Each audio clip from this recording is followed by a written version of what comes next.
शिवा अपनी बहन ट्विंकल के साथ रहता था।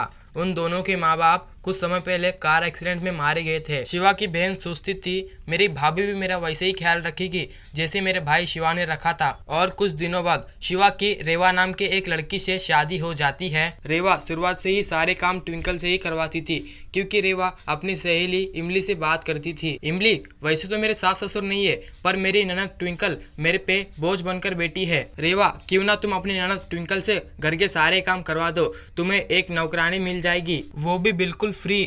इमली, तुमने तो मुझे बहुत सही आइडिया दिया है, मैं कल से ही उस ट्विंकल से घर का सारा काम करवाऊंगी। फिर रेवा ट्विंकल से घर के सारे काम करवाती है। फिर ट्विंकल चुपचाप घर के सारे काम कर देती है। जल्दी से साफ सफाई क्यों नहीं करती, बस तेरे भैया आने वाले हैं और उसके बाद तुझे खाना भी बनाना है। जी भाभी, मैं जल्दी ही खाना बना दूंगी। एक दिन शिवा अपनी पत्नी रेवा से कहता है, रेवा, मैं अभी वकील से मिलकर आया हूँ, मैंने अपने गाँव की सारी जमीन ट्विंकल के नाम कर दी है, जिसे बेचकर हम ट्विंकल की शादी धूमधाम से कर सकते हैं। सही किया शिवा। फिर शिवा वहाँ से काम पे चला जाता है। फिर रेवा सोचती है ये ट्विंकल हमारी सारी जायदाद छीन लेगी, मेरे पति ने कुछ सोचे समझे सारी जायदाद उस ट्विंकल के नाम कर दी है, अगर ऐसा ही चलता रहा तो हम सड़क पे आ जाएंगे, अब मुझे ही कुछ करना पड़ेगा इस ट्विंकल को खत्म करने के लिए। एक दिन रेवा ट्विंकल के लिए दूध बना रही होती है और चुपचाप उसमें जहर मिला देती है। ये सब शिवा देख लेता है और वो कुछ नहीं कहता और वो रेवा का पीछा करता है। फिर शिवा देखता है कि